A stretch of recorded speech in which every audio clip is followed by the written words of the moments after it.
Hey, welcome everybody. It's Wednesday. It's time for another awesome episode of the Leadership Toolkit. Thank you so much for taking your time to tune in and join me. As you know, each week I get involved. We get into business leaders' heads and we get into their business, if you will, and we talk about all different verticals of business. We talk to entrepreneurs and creators and business people and leaders and all kinds of different perspectives and opportunities. And we talk about what their successes are, sometimes what their failures are, how you can shortcut that and not have to endure it yourself. And today's no different. This is actually my 2-year anniversary episode, which is pretty awesome. And I've turned it into a tradition here that each year that I'm on the air, so this is episode 104 of the Leadership Toolkit, the guy that absolutely inspired me and also kicked me in the ass to get this going again, my best friend in the world, Mr. Mat Koenig, joins us on the show again today. Matt, welcome to the show, man. Bro, it is such an honor to be on the anniversary show with you again, dude. I love this. I love that you're doing this because you've had some amazing guests on the show. And dude, people are just...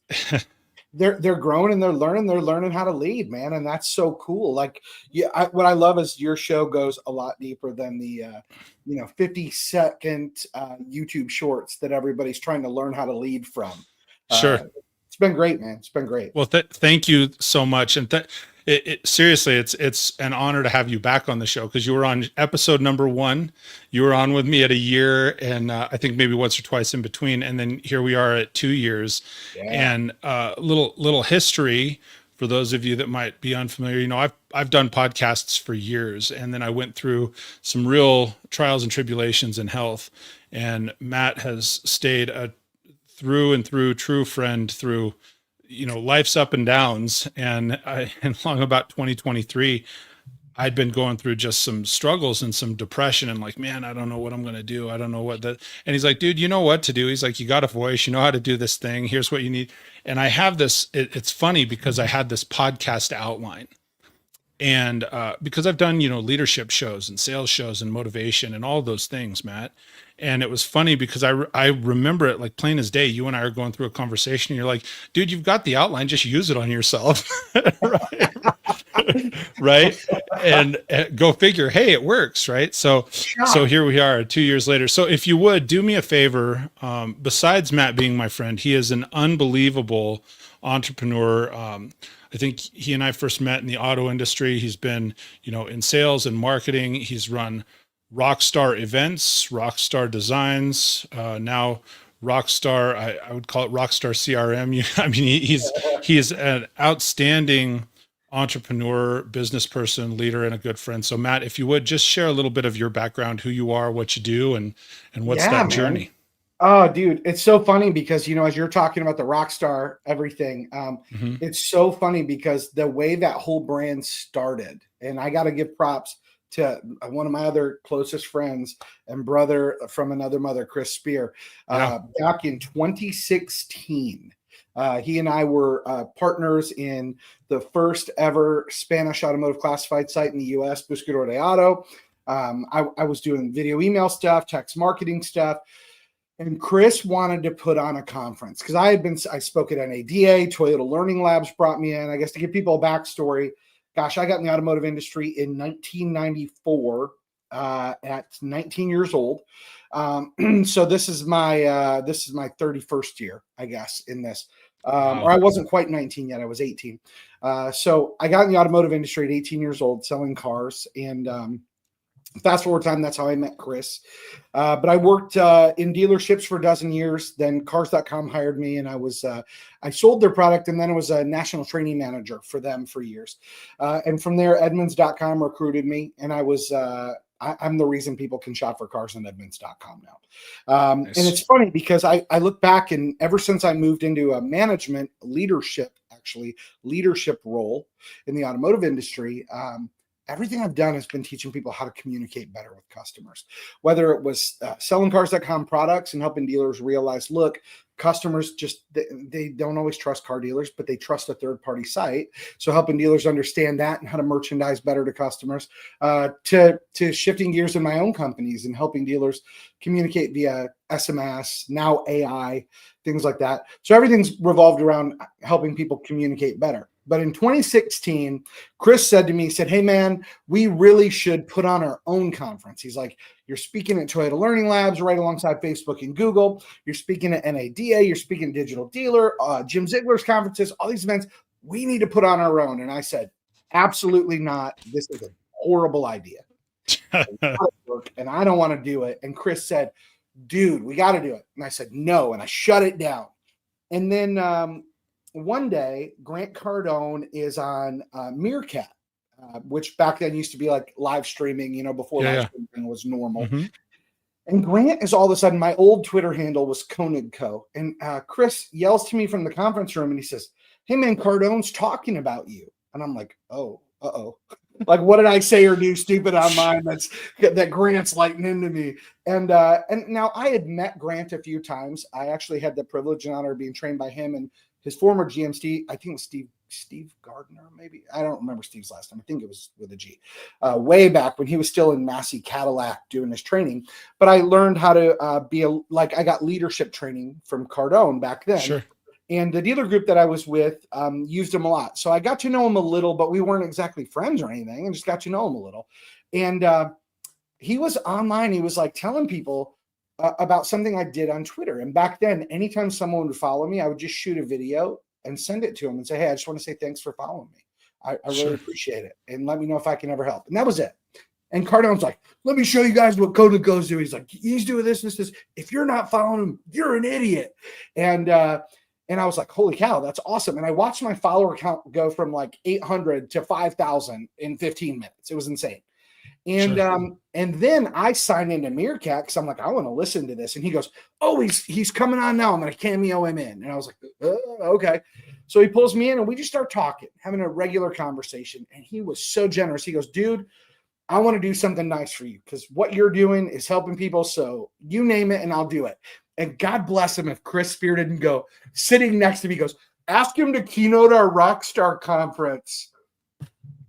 And like, so he's like off screen saying this? Yeah, sitting next to me in our conference room. And like, so the funny part is because we were talking about conferences and I was like, no. And Chris like, dude, you have this like RockStar like edge. He's like, we could call it RockStar conference. And I was like, no. And so he yells that out. Ask Grant to keynote our RockStar conference. Now, mind you, we had nothing other than him asking and me going, no. And Grant goes, done. I'm in. I'll do it. What day? And we didn't have anything. And Chris randomly yells out a date that was about 6 months in the future. And it just happened to be Grant's birthday. Oh, no. Goes, that's awesome. Oh, he goes, that's my birthday. And he goes, and that's my present to you. He goes, when we get off this live stream, bro, have your people call my people and we'll get it done. Live stream ends. And I looked at Chris. I go, you just became my people. Call his people. So I didn't have people. Like, I'm not at Grant's level, right? And so Chris calls, talks with Jared Grant. They all work it out. And Grant comes and he keynotes the first ever RockStar Auto Conference. Absolutely. Yeah, I recall that. Yeah, 2016, Kalamazoo, Michigan. He flies into that little itty bitty airport, brings Elena, Sabrina, and Scarlett. Captain Ryan Secco flew him in. We get him a birthday cake. And dude, he was so generous. He took pictures with everybody there. He keynoted for about an hour. Then he did about another 45 minutes of Q&A. It was just like a super blessing. And that kind of kicked off the RockStar brand. And we did some conferences after that, which you spoke at. Two conferences later, the first one we did in Vegas, you came and spoke at, which was awesome. And that's where you and I really started building a really good friendship. So that had to be 2018. Yep. And so it was just it was just really cool, man. So that's where the RockStar brand began, was there. And back then I was like, a little off the rails too. So like, it wasn't just RockStar cool. Like Chris and I were living the RockStar lifestyle, right? We had, like, Chris ended up, I had a big house that he shared with me. And we just acted like idiots and partied all the time. Like, we lived the RockStar lifestyle. Like, we didn't trash hotels, but man, were we dumb back then in a lot of ways. But we got to meet a lot of great people, and it helped get a vision of seeing, like, where the automotive industry was going. And Mhm. we've always been people that were like, how can we go after something that's 5 to 10 years down the road and get in early so that when everybody else is finally jumping on the trend, we've already got an established tool. And that's kind of where we're at now with AI, right? Like in the last year, everybody and their brother have been jumping on like, ooh, AI. And it's like, yeah, we got on that trend a year and a half before everybody else. So now while everybody else is playing catch up, we have AI that's having great conversations with customers, setting appointments, and closing deals, and like closing deals for appointments. And so, yeah, man, that's just like I, as an entrepreneur, I would say I've had a pretty blessed life, but also I've always been willing to take risks and lose everything. And I mean, I've experienced those things that nobody likes to talk about. When COVID happened, we had a big event planned in Las Vegas, and Yep. the Friday before Vegas closed, our last speaker and last attendee canceled, and it literally killed the business. It was the end of the RockStar Auto Conference, RockStar Events. All of that came to a close in March of 2020 because of COVID. So, you know, I went through in 2020, lost every single penny. And when I say lost everything, house, car, you name it, gone. Like I put everything into that business and it collapsed. And I Sure. went, uh-oh, we have to rebuild and start it all over again, and started back with text, as you know, text lead generation and text marketing in the automotive sector. And now we have clients all over the world who utilize our text marketing and lead generation products through Easy Text Marketing. We have clients all over the world that use our artificial intelligence products, and they use them with high level and click funnels. Some just use them on their website just for like fully autonomous chatbots to answer questions. And man, it's just been a really cool run and a cool experience. And we're about to do some more fun again and start. We're starting. We're starting to rebuild, but Uh-huh. yeah, we can talk about some good leadership stuff because Well, Anthropic just got had a big article come out about the way AI is trying to take over and writing its own code to protect itself from being shut disabled. down and retrained. Yeah, it's pretty fascinating, actually. Well, so here's a few things I want to lean into before we go, because like Yeah, I mean, you and I talk every day because we're friends, and so one of the things that is crazy, you know, I've always prided this show on like, oh, they're organic conversations. I mean, that's what we have anyway. yeah, The one thing you and I, when we started talking, gosh, I don't know, last week, it's like, hey, you're on the 2-year anniversary and so forth. You said, hey, let's talk about how AI is impacting leadership. And I want to hmm do that. But before we get there, here's a couple of things that I want to ask, because, you know, I met you a little before the Rockstar stuff took place. Like we were connected online. yeah. I'm more, and then you're right. I mean, I got my first break speaking at Rockstar in Vegas. And I I remember, didn't God, realize that was your first break, dude. I just knew you were great, and I was like, I gotta have Mike on stage because I he is mean, better than everyone at running BDCs and marketing. Like he's the best. We need him on well, stage. thank you for that. And I think I'd participated in some panels and I'd participated in local stuff, but like what I viewed like the first break was that, you know, that was the first That's time someone awesome. actually took a chance, which has afforded me other opportunities, which is awesome. But one of the things I'm curious about, and so thinking back to 2016, and you're saying, hey, we're launching this conference, we got Grant coming to the first thing, we're doing this.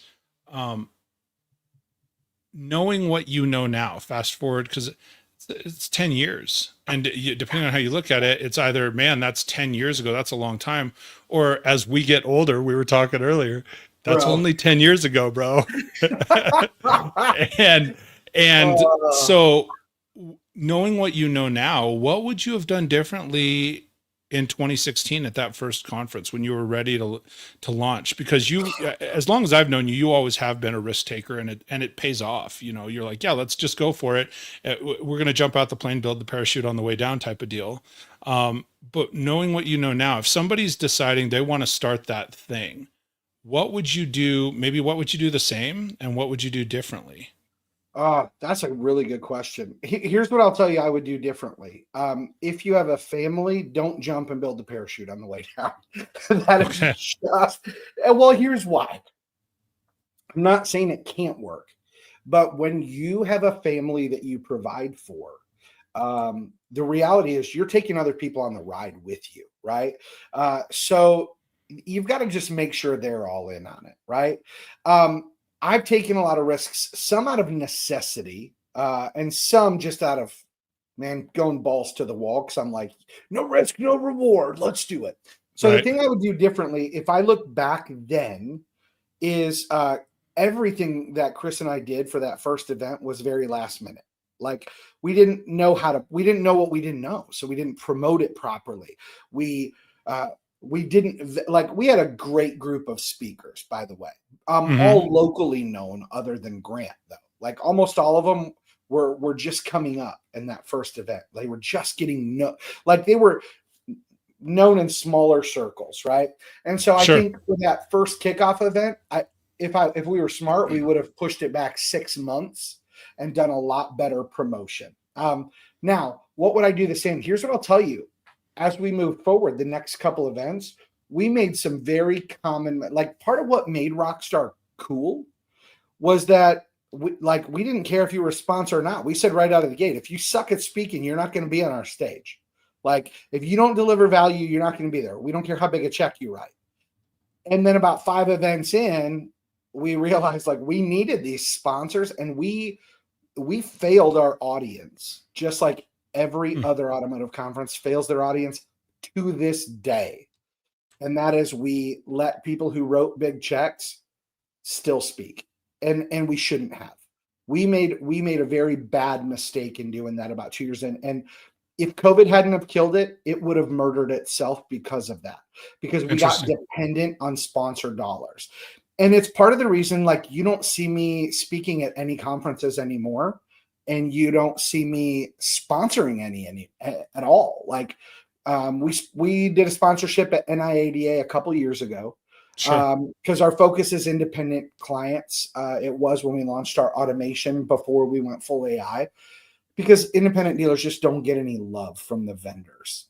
So we hit that focus. But even in doing that event, I looked at it and I went, I got invited to a 20 group. And when I went in there and started sharing with these dealers, they were so hell-bent on doing everything the same.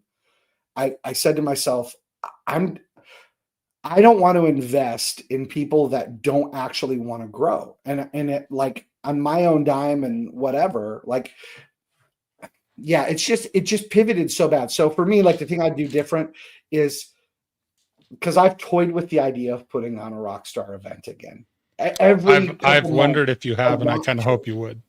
I want to, but here's the thing. It's expensive as hell. Like, it really is. Sure. Like, the one we had in Vegas at the Vidara, the room for one day was $13,500. That didn't count food. That's just the room.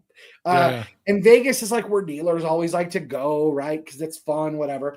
I've toyed with the idea of it, but if we were to do it again, here's how I would do it. I would do it as a retreat. It would be very high dollar, and it would include the food. It would be like at an all-inclusive resort. And it would be a couple half-day sessions and you know, some excursion experiences. And here's why. Because I think the real ones will invest in themselves, and everybody else just likes to come. Like, different phase in my life when we were doing RockStar events, man, my language was just bad. Like, it is what it is. I'm not a perfect person. You'll hear me, like, I'll slip up now. Sure. But my buddy Andy Buck hit me with it, and he's like, "Hey, dude, no one's gonna get mad if you're not dropping F-bombs." But it's funny, I realized the next time I spoke, when I wasn't like F this and whatever, I noticed who the real ones were and who weren't, right? And when we were no longer just like telling people, yeah, just come to the event for free because they were buddies, we noticed who didn't come. And I was like, man, when you start to get a little bit of recognition, you quickly learn who are real friends, who are actually real business like relationships, and who what are those fish that cling to sharks, man? They just eat all the leftover scraps. I can tell you this, about 80% of the people in our circle were the scrap eating shark clingers. And at first it was heartbreaking, and I'm so grateful now, because those are the same people that every week, hey man, I'm struggling with the dealership. Can you give me some advice? And then they don't follow it. And I'm like, why are you wasting my time? Now I have clients, like I had a client the other day that reached out, and I'm like, we have a 24/7 support team. This client reached out directly to me with something so silly and I'm like, did you reach out to support? And they're like, no. And I'm like, would you? I'm like, I bill talking about $500 an hour is what I bill time at. $300 an hour for people that are friends that I like. And I'm like, I like you $300 an hour. I'm like, take this the right way. But at the rate you pay, you don't get me to stop, drop, and roll when you've got a fire in your business. And so, like, there are things I feel attacked because I think it was me that called you. No, it wasn't you. And it actually wasn't anybody in automotive. I just want to be very clear. It was a non-automotive client. But the whole thing arose, and this leads right into what this podcast is all about: good leadership. Yeah. This is a great couple, and I love them. They are just sweet humans, right? And they're in like a real estate mortgage, like reverse, like they do some crazy cool stuff that, man, I've never even heard of. And it is mind blowing what they do. But they brought on an employee who had a great resume. Oh, I know how to build websites, and I know this, and I know that. And this lady just literally popped a sentence into ChatGPT that had a buttload of misinformation, and like sends it to me. And I'm like, yeah, go to support. Like a staff member, I don't know how you got my direct email, but don't ever use it again. Hard stop. And I reached out to her employers, and I was like, hey, your people, they don't email me, period. You needed to have them call your people. Well, exactly. And so, Chris Spear. So the funny part is, though, then I start looking at their employees' transcript of conversations with my people, and the way she was talking to our support team, I was like, oh, no. We'll just call her Karen because that name fits for this. Okay. I'm like, no, Karen. You will not communicate that with my team. So I reached out to her employers, and I said this as a leader. I said, I don't allow anyone to talk to my team that way. So here's the deal. The next time she does, you're fired as a client if you don't fire her. And they're like, what? I go, I'm going to be very clear with you. You don't pay enough money. You could pay me 10 grand a month, and I won't let your person abuse my team. So here's what I want to make clear. You need to have a talk with your employee, and you need to step up as a leader and let her know that doesn't work, and it's about to cost you a business relationship that makes you over 6 figures a year. Because I'm going to fire you as a client if your staff mistreats my team again. Is there any way I can say that nicer to you that will help it make sense? Help with clarity. And she said, she goes, no, that's pretty clear. And I go, and listen, I'll happily refer you out to somebody else because I care about you guys, but my team won't take that abuse from your employee. Sure. And they were like fully understood. And then they actually followed up with an long email. They're like, hey, we sat her down. We let her know this. We made sure she deleted all your contact info from her phone or computer. She only will talk to your team. She will never be disrespectful to him again. We appreciate everything that you do for us. We're so sorry it happened. Now, here's the deal. These aren't everyday conversations. But stuff like that wouldn't happen if they, as leaders, communicated with their people of, here's our expectation of you. Here's how we operate in this business. Here's how we talk to people. Leadership sets the example. Now, I know this couple, and that's not how they talk to people. But the example is also set by not giving people clear expectations, right? And if you don't give an expectation, how can you hold someone accountable to it? So that's like good parenting 101, let alone for sure, like business 101. So it's kind of like off the rails of where we were going with stuff. That's okay. I'm going to recap because this is how I love this. This is how we do, man.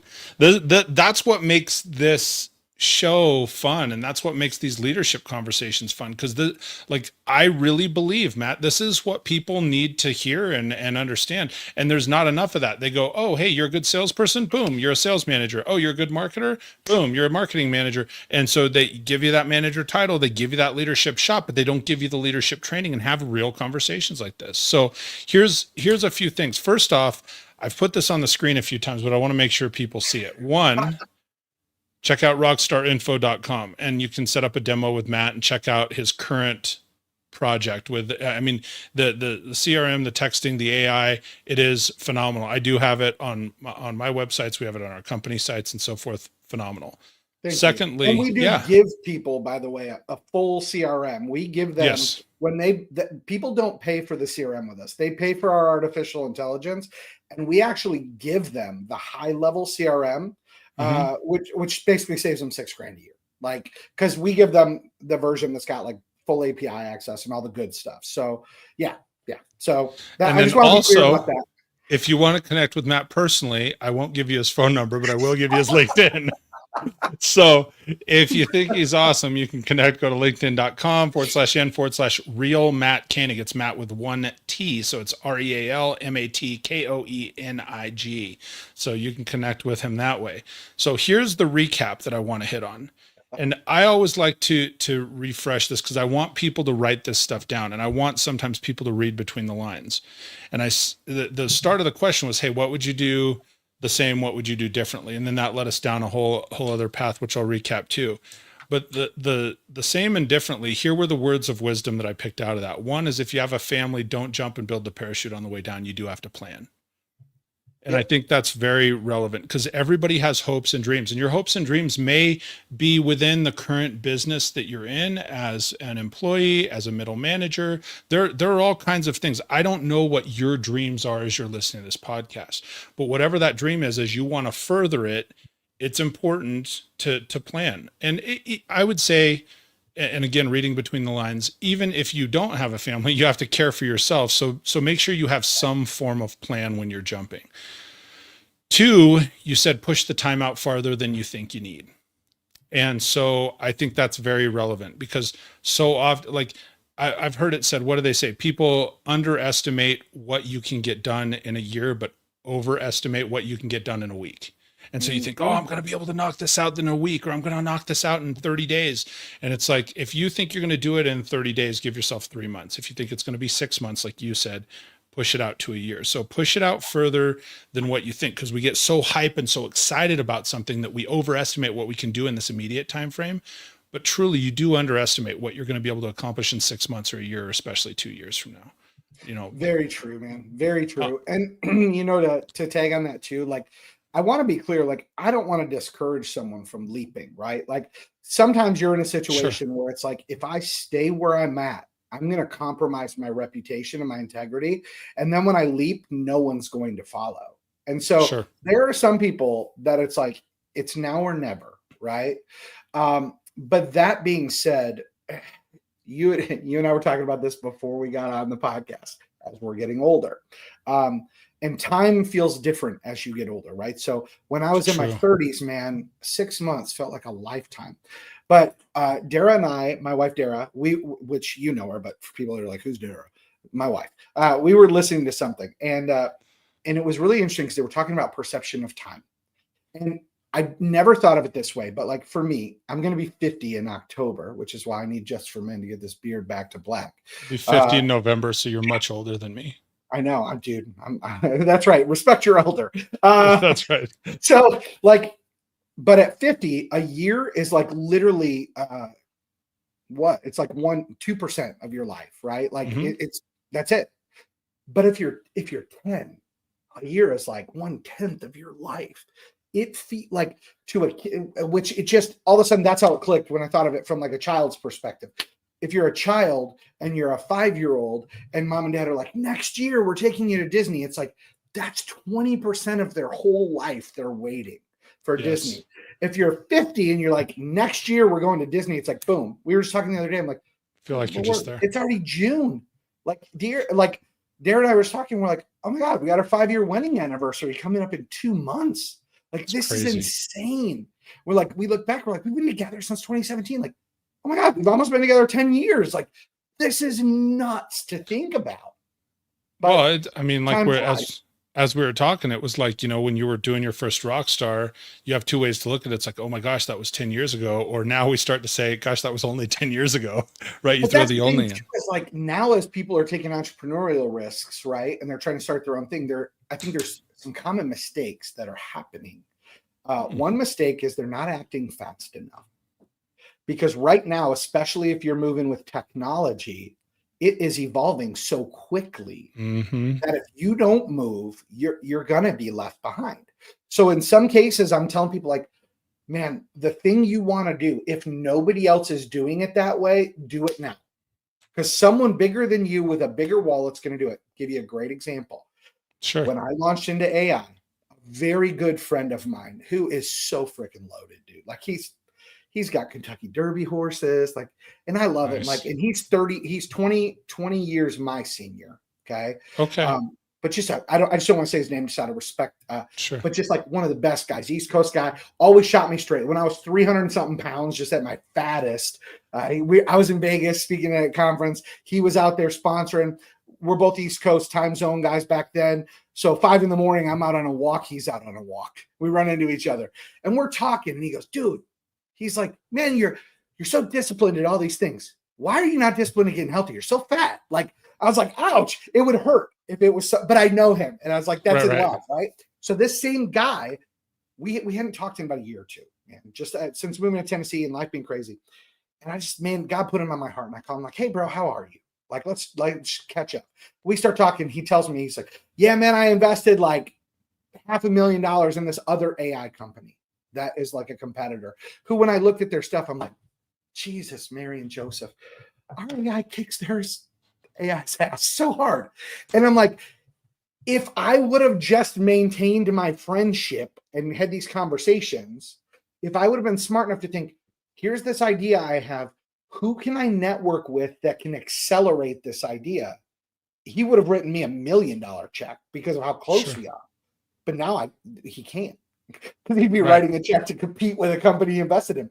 So I say this, 2 things. One, if something is new and you have an idea that others don't have, you need to jump fast.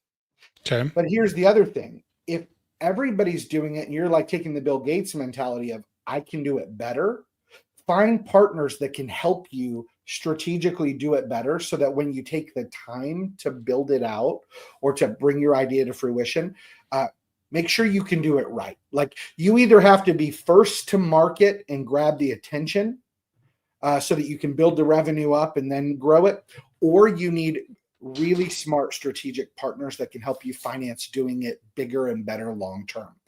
I always lean personally. I like to be able to scale and pivot quickly as things change. I've had business partners in the past. Chris Spear was one, and he was fantastic. We had another business partner together. He and I were partners with somebody else. It didn't go well because that person decided they wanted to shift the amount of control they had in the relationship. So that left me with a little bit of wound and fear of having partners in a business unless they're a close personal friend, which that one wasn't. Right. Like, if a Mike Phillips was like, let's be partners tomorrow, I'm like, Mike Phillips, dude, we're family. Like, trust, done, whatever your idea is, I'm your partner, I'm in. Like, no Where do question. we sign? Yep. Bingo. But other people, like, so I'm one of those people. I would rather stay small, make a great living, and I don't ever have to be known again. 10 years ago, all I wanted to do was be known and be a celebrity in the auto industry, and let that be what brought me recognition and finances, et cetera. So yeah, new entrepreneurs, if you got an idea and nobody's doing, do it fast. If you've got an idea that you're seeing other people doing it, but you're like, we could do this better, look for partners that can finance helping you do it better.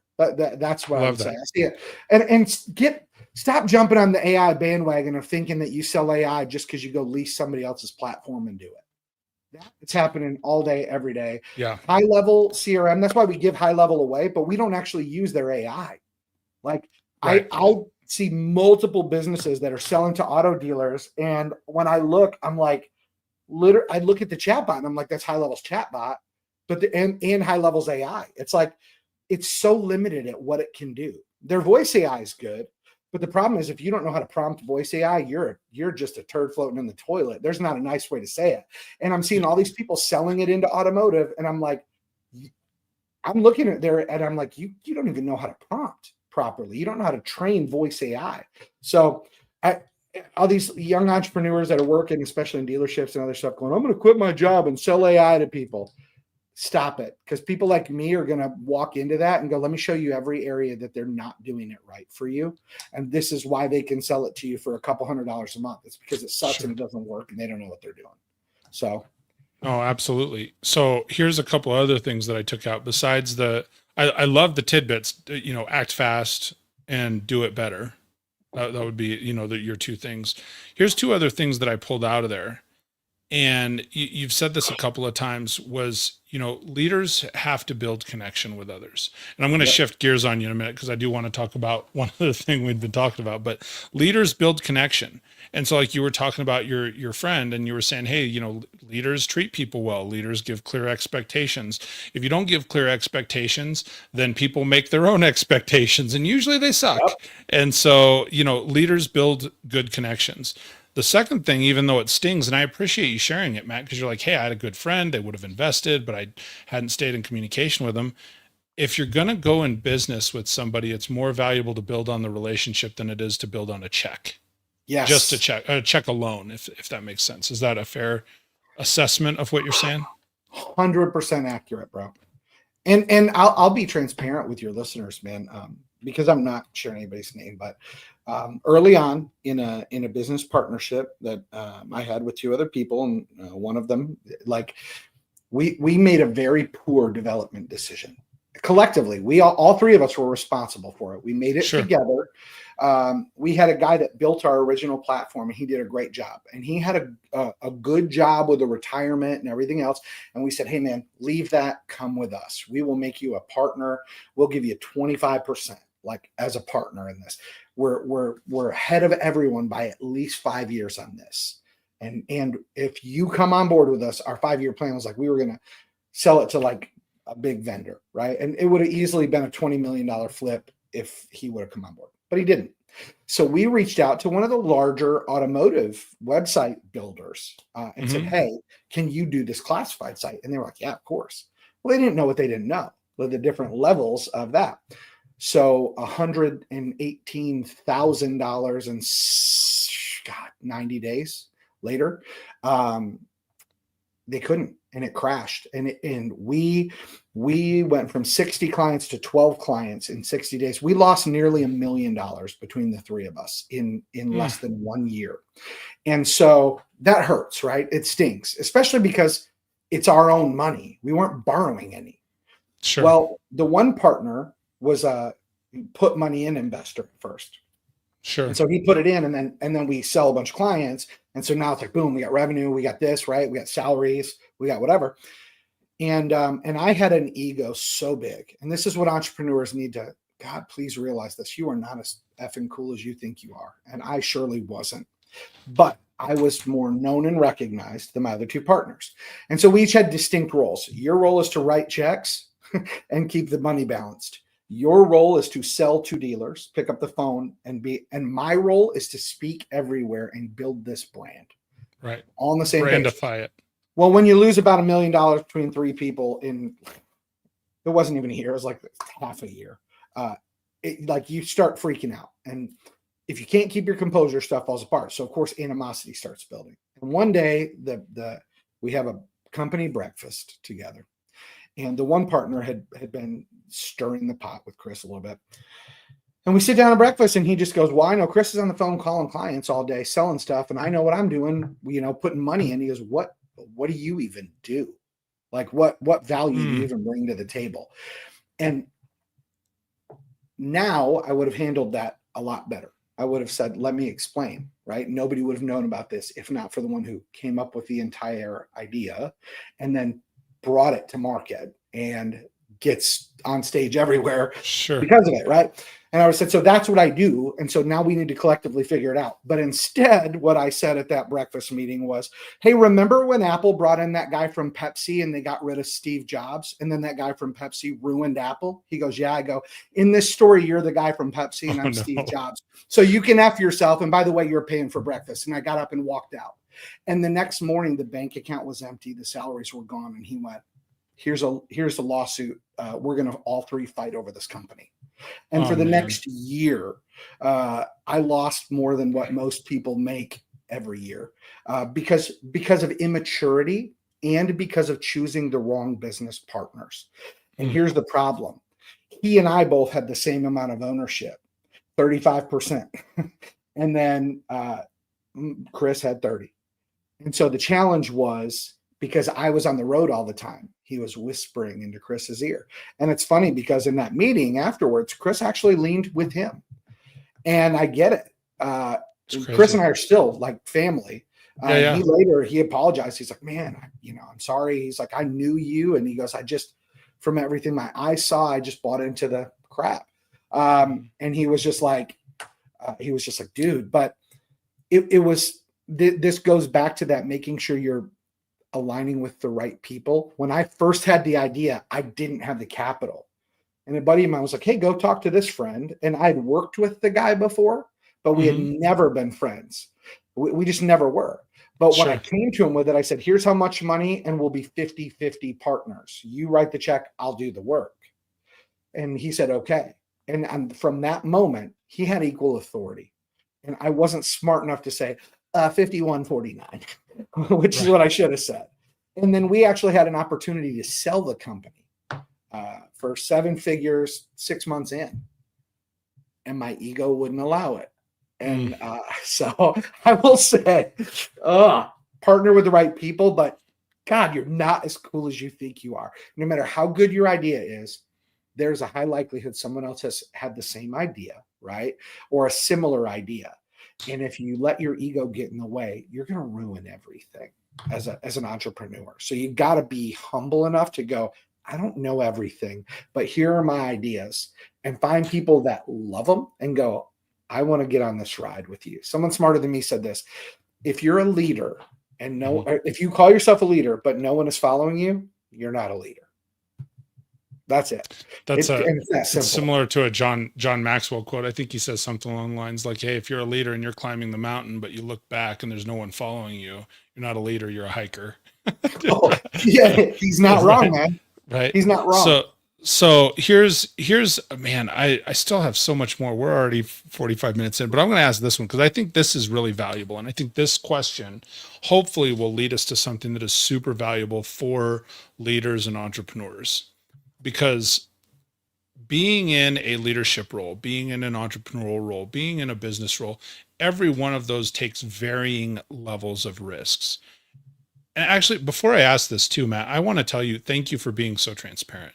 Like I know you're my friend, but the fact, like, going through and walking through some of this I haven't heard. So it's, and I have to imagine it's a little bit painful for you to be like, oh man, I got to go do this and talk about, bruising the ego. I think people need to hear that. Like, as valuable as you are, you're, it's still, like, I think you put it best, that you're not as cool as you think you are. So be careful. I think that's a really good way to say it, and it's honest, we man. all, yeah. Well, and we all hear, like, gosh, I was looking at a short video the other day, and somebody said, well, you always have to be your biggest fan. That's true, but even so, sometimes the fans get upset with the center stage, right? Sometimes the fans get upset with the person that's out there doing the thing. So, and they're only your fans as long as you're doing what they want you to do. And that's what a lot of people don't realize. Everybody's trying to be an influencer, and it's like, the moment you say, so like, we're starting a church, dude, people that know me and especially hung around with me during the RockStar days, they're like, dude, the church will burn down if you walk in. And it's one of those people look at me and go, you need Jesus. You don't need to be talking about Jesus. Right. That's why we're doing it outside. No, just kidding.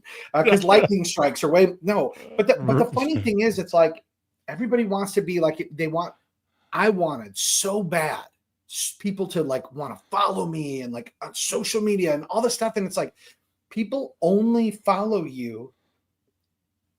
I'm learning, and it seems to be my experience when I start watching every influencer out there. As long as what you're saying affirms how I already feel or how I want to feel, I'll follow you, right? We all do it. Politically, people do it. In business, we do it, right? I love Alex Hormozy a lot. I think he's so cool, right? He always has his nasal strip on. Yeah. He looks like he just came out of the gym. He's shredded like I'd like to be, but I don't want to put in the work to get there. But it's like, I like 95% of what he says. By the way, I've never heard him say something that wasn't valid or true, but Sure. I only like 95% of it because I don't want to do the other 5, right? But everybody's striving to get people to follow them as a leader. And I think that's the biggest problem in leadership is we're trying to get people to follow us. So we're doing things that we think our followers want instead of just being an authentic leader and going, this is what I believe is the best direction to go. These are the models I think are the best way to do it. And then the real ones go, I like the direction you're going. I like the methodology you've got. I'm going to choose to follow you. Right now, almost every leader I'm watching, when they start doing their influencer shite and start talking about that, it's always saying stuff that they know that their camp will get behind. And I'm like, sure. So what happens when that becomes irrelevant, though, when you have to have a hard conversation with them? That's why I like Hormozy, because he's like, you're not going to like this. But one of the things he said that I took to heart when we started with RockStar AI stuff, he said, no matter how good you are or experienced you are at thing A, if you're starting thing B and nobody knows you, you haven't earned the right to ask anyone for money. He goes, so you got one of two things. If you've got hard costs, you got to come in at a low dollar and you may not make any. Or if you can do it, you need to let them sample it for free and prove yourself. And I'm going like, man, I got 20 something years in the auto industry at that time. Like text marketing's proven. But I'm like, we still to this day give a 30-day free trial. And that's at my expense because guess what? Not everybody knows us. Not everybody knows what we do. So a dealer can come on. And by the way, we now charge more, way more than what your store pays. I've just decided like it's double that, but I'm just going to be honest. Like you guys don't get the Mike Phillips deal ever. But here's the thing. I still give them the first month for free. Because I'm a firm believer, if I can't show you real results in 30 days, then you just bow out. Like, plus it gives me time to see if we're on the same page. So I just, when it comes to leadership, I think people need to stop trying to appease the masses and lead with your values and what you believe. And then people who share those values and share those beliefs will want to get on the train and go for the ride with you. That is so valuable. And I think you're spot on. It's just so good. You're spot on.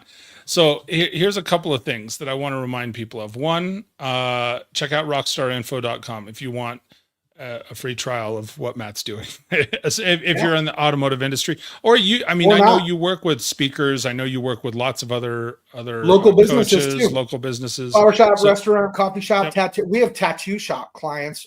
Obviously, I have a few of those. Yeah. So literally locally I have. So check that out. Here's one question I want to get answered before we go today, because this is something I picked up early on, and I've watched this because I know who you are, but then you said it and you don't even know what I'm about to say here. I don't. It's concerning. That's why people know the top of my head. I write these down. So you were winning.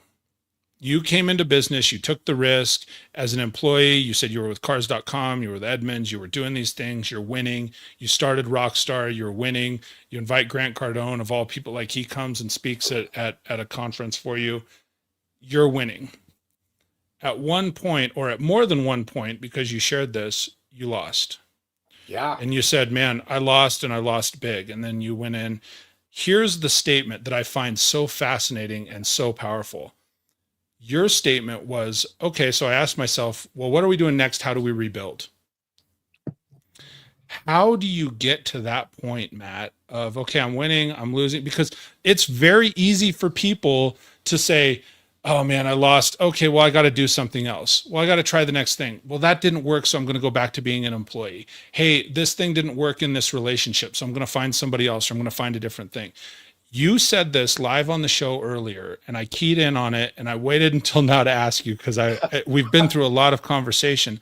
I want to know how you get to that point. When you get kicked in the teeth and you get your ass handed to you, how do you get to the point of that question? Okay, now how do we rebuild? Great question. By the way, I love Ben's comment. He said, people say trust is earned. Wrong. You have to give it for free first. I love that, Ben. Great feedback, bro. I love it. And he's a leader and a hiker. So here's the truth that a lot of people won't say. Success also has luck plays into it, and so does blessing. Like just plays into it, man. So here's the truth. One, desperation. If you're desperate, you'll finally get humble.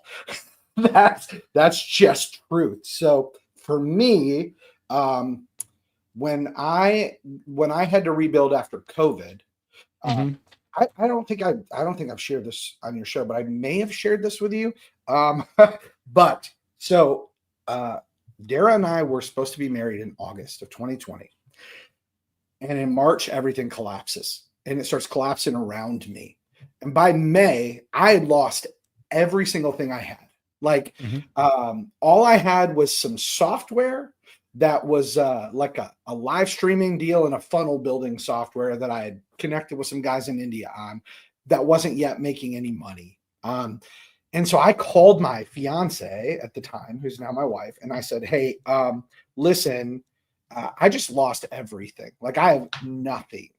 Like this is a terribly humbling call. Get all choked up sharing it, obviously. But I was like, look, you didn't sign up for that. So if you want to walk away from this relationship, I would understand it and I won't be mad at you because I've got nothing to my name. House is gone. Car's getting picked up. I'm going to go buy a car for a couple $1,000 so that I have transportation. I'm like, but I am royally effed right now. And thankfully she goes, idiot, I wasn't marrying you for your money. I'm like, well, that's good because I don't have any. All I have is a big pile of debt now, like credit cards. Thankfully, I had some with some big limits that I could live on for a minute, but I was like screwed. And so that whole, like I started trying to build up something with like a sales funnel program back then, and it wasn't working well. And we got married and I still didn't, like, I couldn't go back. Like I even literally submitted a resume to look at trying to go back to like cars.com, Edmunds, and like, but the roles that I wouldn't go back into a sales role because my ego was still a little too big. And I think that God let me get crushed because I needed some humbling. Mm-hmm. But I was like, holy crap. Like I'm not getting hired, but nobody was hiring either because of COVID. So like nobody was hiring and I had nothing. And thankfully my wife had a 6-figure income. And so the funny part was way back then, I had sold my text marketing business 6 years prior. And because my former business partner that wanted me to be all in on our project was like, hey man, I need you to divest from the other things you're doing. So I sold every other business that I had. And by sold, I don't mean like sold them for millions. I sold them and it was a profitable sale, but I also had like $11,000, $12,000 a month worth of bills.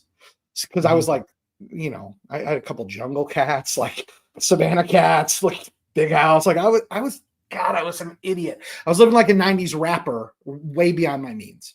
Okay. So, yeah. So anyhow, lose everything. She's thankfully got an income. And I'm sitting there when we were living in Washington and I realized something. I was like, hey, when I sold my texting company, I had a 5-year non-compete and I think it's gone. And I looked and sure enough, it was. And I reached out to you actually and said, hey, Mike, I'm bringing back this text message lead generation tool. I don't know if it's going to work anymore because it's been so many years, but everything I see logically tells me it will. So I want to give it to you for free for a few months. And then here's what it will cost after if you want to keep it. But I need a use case and testimonial. And you took a risk with me back then.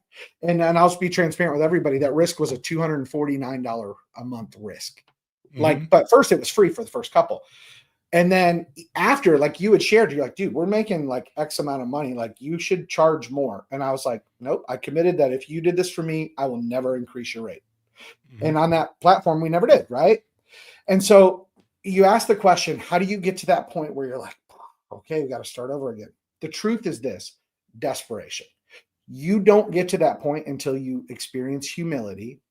And I would say most people take it as a sign of, I just am not wired for entrepreneurship. So I'm just going to go back to work for someone else. And I think that's what a lot of people do. And if I'm being fully transparent, Most of those people should have never taken a risk as an entrepreneur anyway. They just shouldn't have. Here's the thing a lot of people don't realize. If you're wired to be an entrepreneur and a leader, you can't escape that calling. You just can't, because you're never satisfied working for somebody else again. Like I've said this a million times, like I would be so unhappy. Even the best general managers I know in dealerships, they're awesome humans. Even the best people I know that run vendor companies that are some good friends of mine, I could never work for them because I would always feel like, why am I doing this work for them to make the money when I could just do my own thing and make all the money? Like, so for me, what it took to get to that point was God had to strip me of everything. So there was no way I could have an ego, because it's like, all I could have was embarrassment, right? It's like, you've lost everything. You've gone bankrupt. Your business has gone bankrupt. You've been crushed. What do you have to brag about right now? Nothing. You're a failure. For all intents and purposes, on paper, you are a failure. So I had to come to the grips with the fact, like, I wasn't as cool as I thought I was. Once I got there, I was like, the only way I'm going to grow is to be humble enough to ask somebody to take a risk with me. Prior to that, I'd walk in, I'd be like, we're doing this for these people. We're doing this for these people. If you say no, I don't care. I'm going to walk next door to your competitor.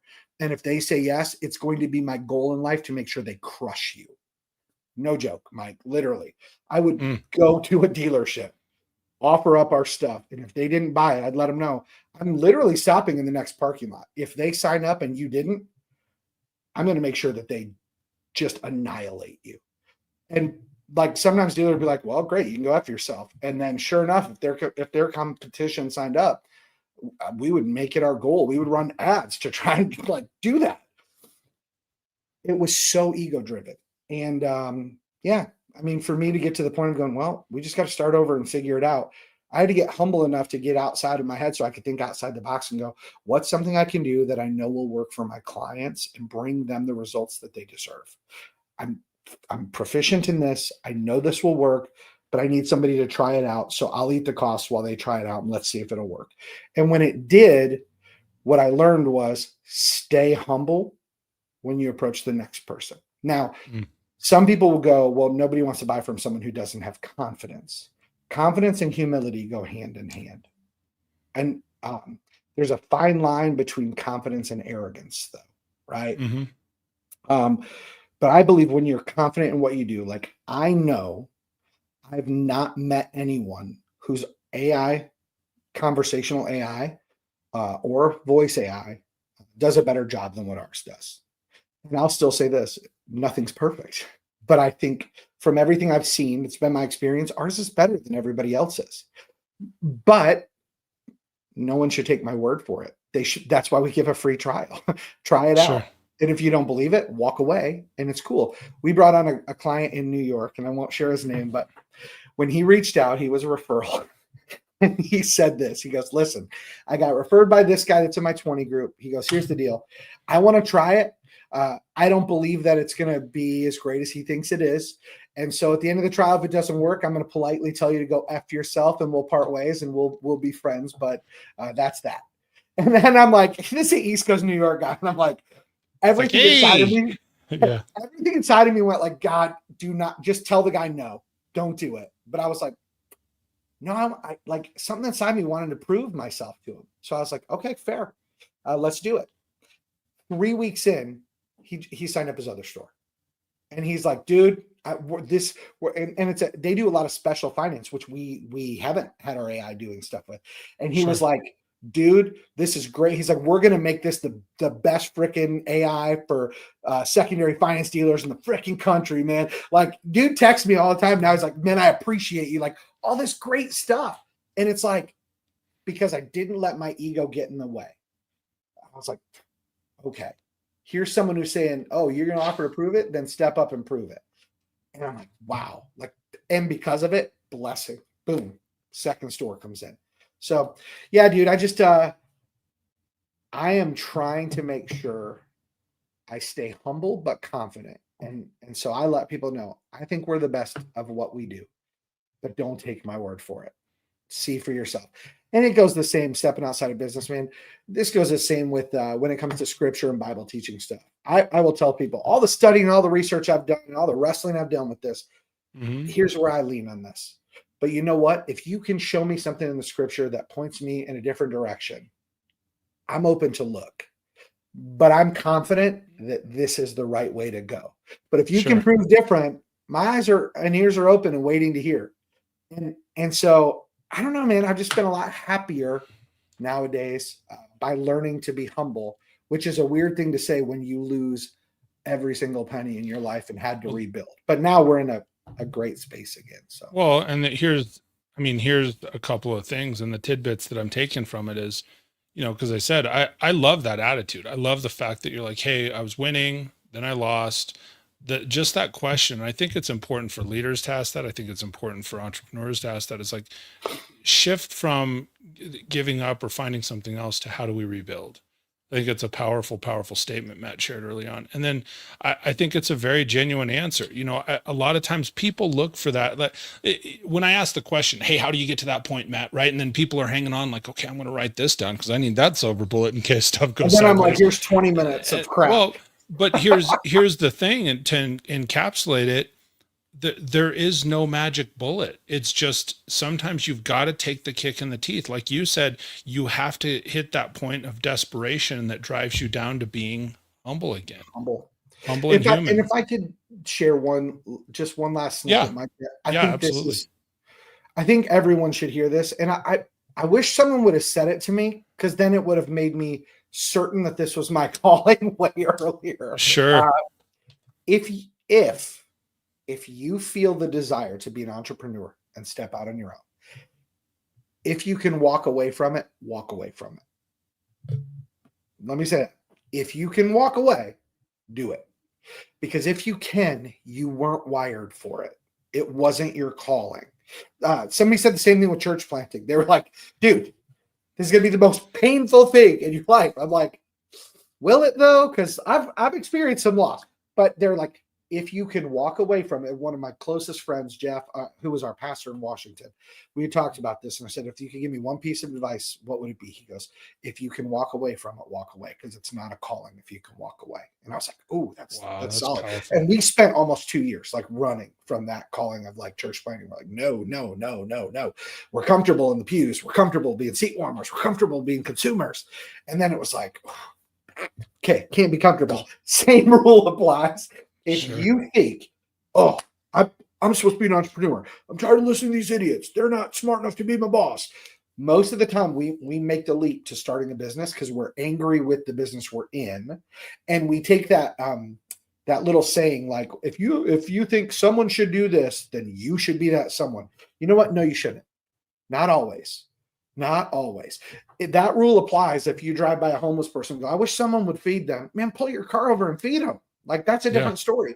But man, someone should create a product that does X, Y, Z. If you don't have a bank account to fund the research and development, you're not that someone.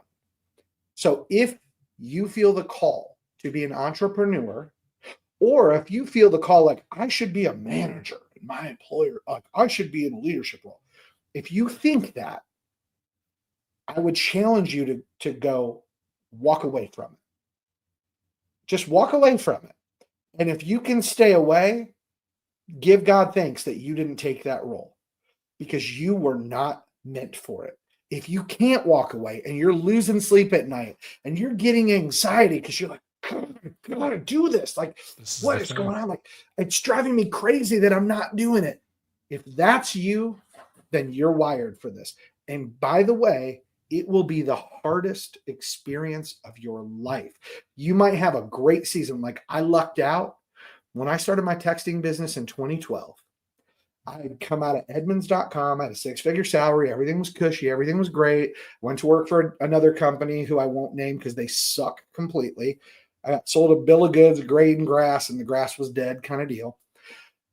But I had started this text deal, right, where I leased a platform. For $45, took a risk. I sold 22 clients in the first 14 days. And I had priced this thing at $100 a month. So I was like, oh, sweet. Now I have 22 clients to support at $2,200 of income. I'm still $11,000 short of what I made a month ago. I am screwed. Like, But you know what? I still couldn't walk away from it. Instead of going, I got to go get my job back with Edmunds, or I got to go see if Cars.com will hire me. I went, let me call people that are further down the path than me and ask their advice. And back then, JD, God, I forget his last name. Anyways, I'd reached out to him, and JD Rucker. JD Rucker. I was just going to say, was it Rucker? Yeah. Yeah, it was Rucker. And I had reached out to him. I don't know how he and I connected, but man, he just was such a great guy and seemed like such a sweet guy. And I said, hey man, I got this product, I got this thing. Can you give me some advice? And I just want to talk because it's new and here's what I've done, right? And it's brand new. And he said, here's the thing, you're charging way too little. He goes, here's what you should do. You need to charge $18.50 a lead, or make your price like $300 a month minimum. And I went, okay. So then I started offering it $18.50 a lead, which with a valid phone number, or $300 a month. Most people chose the $300 a month unlimited lead deal. A couple of them chose the $18.50. After 2 months, they were like, yeah, no, I want to get on the flat rate deal. And I went, okay, cool. We brought on another 10 or 15 clients. Still wasn't enough income. And then I went, well, I'm just going to keep the lead cost the same, but I'm going to double what the flat fee is going forward. And we bumped it to $600 a month. And at $600 a month, more people signed up than when it was $100 or $300. It's because crazy. Sometimes your price is so low, people go, it can't be good. This can't be real. Yeah. And you know what was crazy, man? Because I reached out to someone further down the path, and because I couldn't let go of the entrepreneurial thing. Once I got a taste of like, you eat what you kill, and no one can tell you no, and you live or die by your integrity and your character. Once I experienced it, there was no going back. Like I couldn't let go. And by the grace of God, even when I wasn't walking with him, I was really far from him. I get a call out of the blue from Brian Pash back then. And he's like, hey man, JD told me about this thing you're doing, and tell me about it. I told him, he goes, dude, this is awesome. Nobody's doing this. I want to have you come to the AWAs.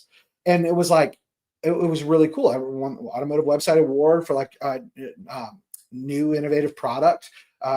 Actually, and then we won it again with the Spanish deal the next year. But it was funny because people were like, oh, you pay for those awards and it's only people that are sponsors. I'm like, I never met Brian. Brian's a really good guy. Yeah, you know what? He's always been a great human to me. And people, in our industry, like or don't like other people, I don't care. But because of Brian sharing that, it was such a blessing. So when I say, like, there's something people have to understand too about being an entrepreneur. One is, if you've got the call, you can't walk away from it. But two is you have to have the willingness to stick through it when stuff sucks, which means if you got to eat ramen noodles and cry yourself to sleep, bro, do it. But if you wake up the next day and apply for a job somewhere, you weren't wired for it, go away. Yeah. Now, some people might have to work a job while they're building it. That's a different story, right? They might be bivocational for a minute. But then the third thing is this. Sometimes it takes a little luck, right? It took luck. It took luck. When I got known in the auto industry, it was purely luck. Jim Ziegler was putting on a conference in Texas, and I applied to speak, and I got to go speak at it. And that was in 2013. My texting product had been out for a year. And 2013, Jim Ziegler allowed me to speak at one of his events, which is where I met very close friend Gary May. Like, love Gary. Gary and Veronica are some of Darren and I's closest friends. We love them. It's where I met Terry, my boy Terry Lancaster. It's where I met a lot of people in the industry, was speaking at his first event. And that was just by God's grace, because Jim didn't know who I was from Adam. So entrepreneurs need to understand this too. Sometimes luck accelerates things. And sometimes when you don't have any luck, it's just going to be harder. The truth is, if you can't stand the fire, if you can't suffer through the hardships, you don't deserve the successes. There you go. That's it, man. Man, Matt, thank you so much for today, man. Thank you for the conversation. Thank you for being so transparent and just sharing some of that humility. Like, you can see it. It's you're a real blessing. You're a blessing as a friend. You're a blessing to other people that are listening to you speak, as you know, and just to be able to learn from you. And I think, just so much good will come out of this episode. So I appreciate it. Hang tight for a minute while I take us out. A couple of reminders too, before I change the screen, do go check out rockstarinfo.com. If you are somebody that is looking and trying to figure out how to engage, with AI and a CRM and to be able to better manage your business, better communicate. Matt said early on, it's all about communication. Check out rockstarinfo.com, reach out to him. Like I said, you can reach out to him on LinkedIn. It's Mat Koenig, MAT1T KOENIG. And so you can find him there. Matt, thank you for your time today and hanging out with me. Thank you, man. I appreciate it, Mike. And I love you, bro. I really appreciate everything you do. Love you too, man. You're the official bro. The girls in my call center are always like, "Oh, is that bro calling?" You don't even have. I love your team, man. You're such awesome people. You have like a great group of people that work with you. Absolutely. All right. Well, so that is going to bring us to a close. Man, again, just all the gratitude for Matt joining us today. Do me a favor, everybody, if you would share this show out. Throw some thumbs up on it. Share it out with somebody. Most importantly, share this with somebody that needs to hear the message. We talk about affecting people and helping others grow. It is important, to be able to hear this message for ourselves. And maybe Matt's further down the path than you are in entrepreneurship. And you heard something today that you're like, man, that is the best. I'm going to take that to heart. I know I did. I heard plenty of just these tidbits of wisdom and insight that he has to share. But if you know of somebody else that could gain something from it, the best thing you can do, whether it's one person or 100, put it in your newsletter, put it in a DM inbox, send it out to somebody so that they have the opportunity to grow too. As always, that's what we do here on the Leadership Toolkit. We want people to grow. Until I see you next week, everybody, stay great. I appreciate your time, and we will talk soon. Have a great day, everybody.